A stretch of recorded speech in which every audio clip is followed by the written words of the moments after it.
All right, today's mission is to get some wooden spokes made up. I've got a fellow that's going to send me some rims.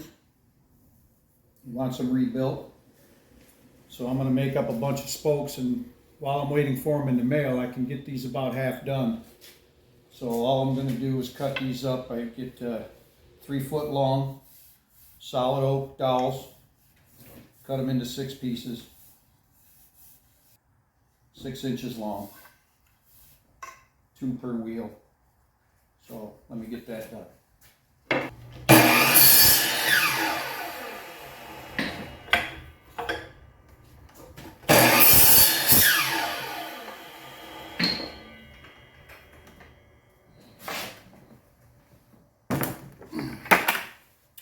All right. Now I got to take them over to the lathe, and I got to poke a center hole in there with a center drill, so that when I go to turn the actual spoke, I can chuck it up in the center and be well supported and get a very accurate measurement every single time. I wanted to let everybody know it takes about 6 inches of 1 inch dowel to make a spoke. So if 2 3-footers will make 12 spokes, 1 wheel. I always buy oak because I was told by the guy that used to put these together in the factory that they used oak.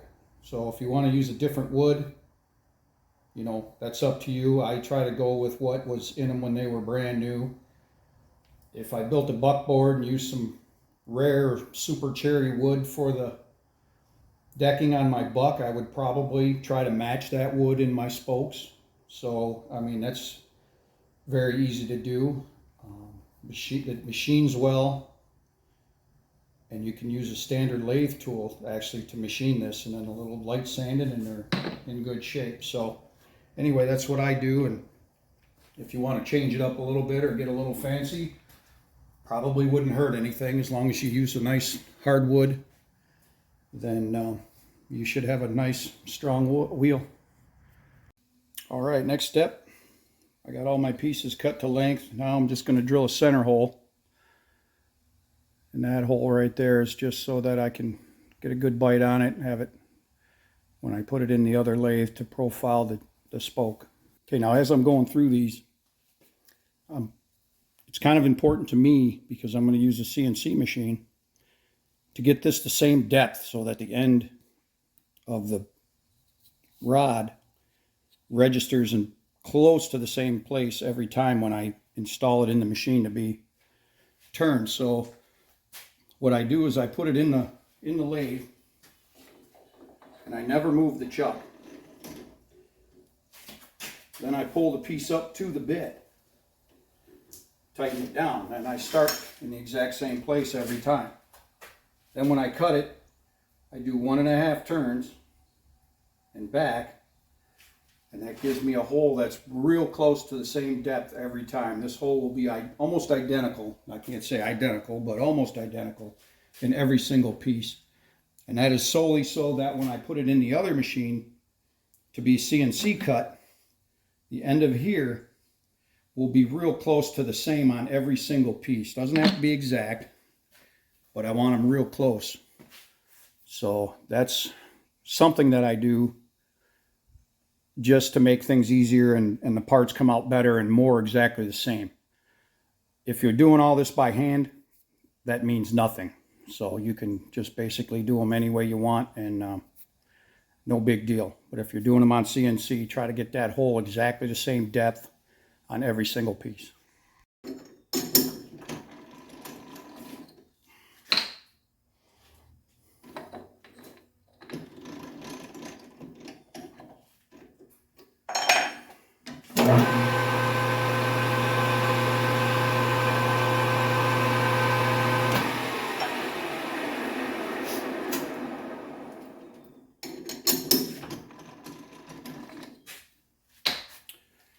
All right, there we have it. 126 ready to go. That's enough to do 10 wheels and 6 spares. So we'll get them over to the CNC lathe and get them profiled, and then they'll be sitting here waiting for the metal parts to get here. All right, this is where the CNC machine comes in handy. You can see I've got my center hole. I'm going to put that in the center.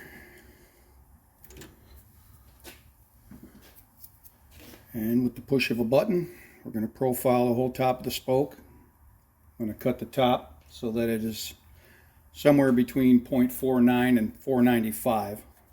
So it'll be not a super tight fit in the rim, but it'll be real good. It won't move around that much, and we don't want to go any smaller or any bigger than that, or it'll have a tough time putting it in, or we don't want it moving around. So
all right, box is full, bucket's empty.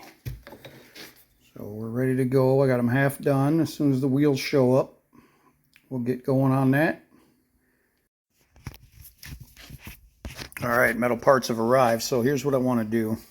You can see all the rust on the inside of these, and I like to make sure that I clean all that up. And after that's all done, I don't like the wooden spoke touching raw metal, so I'll have to paint all that. So what I want to do is paint the inside, the whole back side, because that's all in contact with the spoke. I also want the back washer to be cleaned up and painted, because that also makes contact with the spoke. I also want the inside lip of the rim to be painted, because of course that also makes contact with the spoke. So anywhere that wood touches, I want at least one, sometimes two coats of paint. Let me get these cleaned up, wire wheeled and painted, and we'll start putting them together tomorrow. This is the magic juice right here. Rust-Oleum 2X Apple Red Gloss. This is a dead ringer for the original color that was back in the 59, early 60s. Absolute perfect match for the color that was on the snapper mowers and was likely used. So I'm going to get two coats on these, have them ready for the morning, and we'll get going on assembling these wheels. All right, before we start putting these together, we'll have a little history lesson here. The first cars that came out in 59 had what Tony likes to refer to the box style, and it's just a basic rim. The side comes straight up, straight across, and straight down. These rims were made 1959 and shortly into 60, but very soon after the beginning of 1960 they were replaced, and they were replaced with the drop center. And you can see these come up on an angle, have a very thin center, and then drop down on an angle again. And they seem to be a little bit tougher, can probably take a little more impact. The box style rim had a inch and 3/8 diameter hub in the rear. The front was the same, inch and 5/8, but the rear was, and you can see right here how thin it is. And a lot of times they'll develop cracks right down here. So you got to check and make sure your hubs aren't cracked before you do anything with them. The drop center hub was inch and 5/8 front and back, and you can see just how much thicker it is from the OD to here, less likely to crack. So you have to know what you have. And this is one of the reasons why I don't make spokes and just sell them to people, because there's a lot of different sizes, a lot of things going on. Machinist tolerance, if this is machined smaller but is still considered good, and the rim is a little bigger, then the same spoke won't fit every single rim. So I've done a set of 4 that had 3 different length spokes in them. So I can't really just make them and then ship them out and pray they work.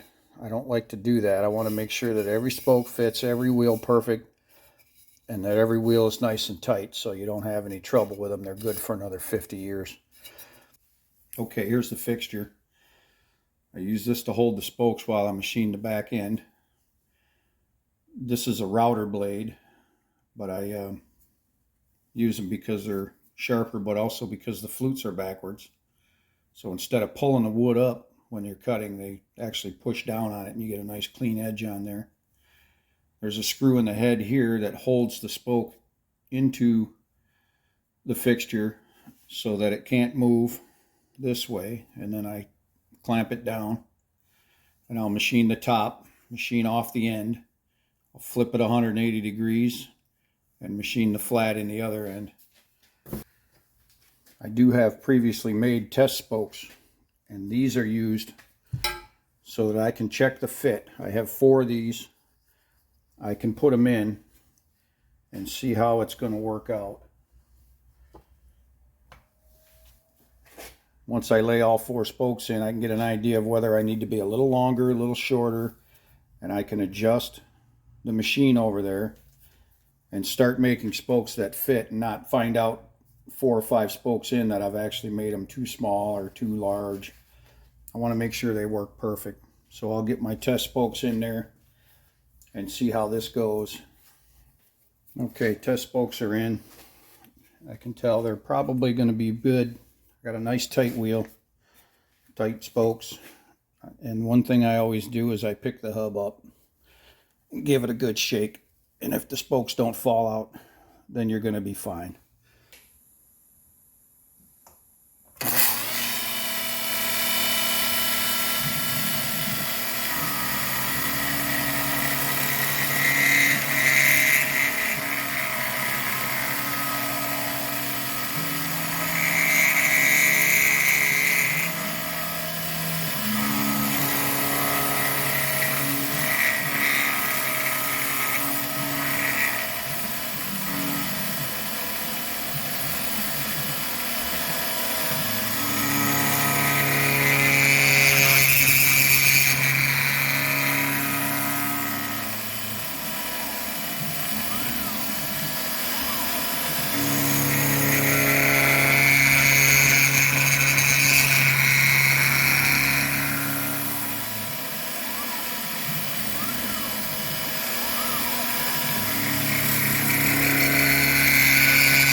Okay, there's one.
All right, new spokes are in, nice and tight, and now is a good time to make sure, and it's kind of hard to see here in this light, but you want to look and you can see that I'm cutting through with the edge of the spoke.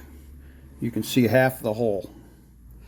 So you want your holes lined up so that when you drill them, you're drilling between two spokes, dead center between two. So now's the time to do that, because once you start putting spokes in, you're not going to be able to adjust that later.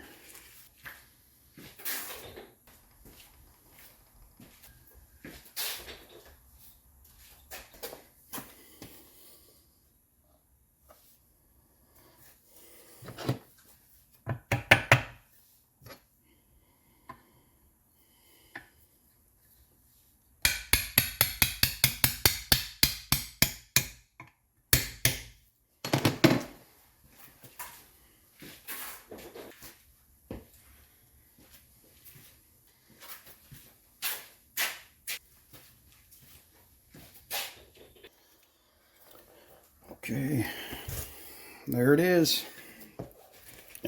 So, and you can see I've got these right on the split, which is good. And I will get a backwasher on there. Again, painted. I don't like anything unpainted touching the wood spoke.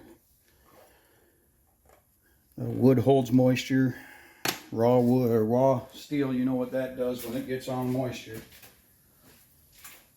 So I'm going to do the other four wheels the same, get them all ready, and then we'll get them drilled and ready to go.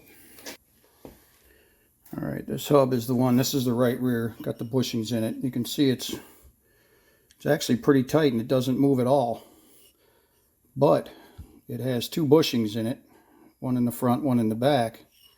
If I pull it halfway out, check just this one bushing, it's moving around real bad. The other bushing in the back is nice and tight. So no point in just replacing one. I'm going to press them both out and put new ones in there. Now's the time to do that. All right, all four wheels now have some spokes. So what I'm going to do now is set up on a drill press and drill the holes for the hub. Put some temporary bolts in them, and then when he gets them back, he's going to put in some fancy stainless hardware. So that's the last step, and we'll get a picture when we get that done.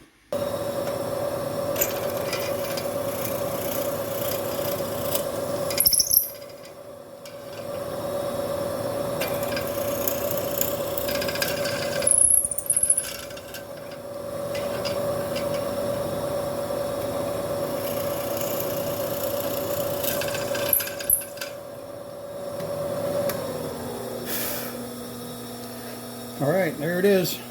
A little light sanding to get my fingerprints off, and they'll be ready for paint. ready to go back to the owner.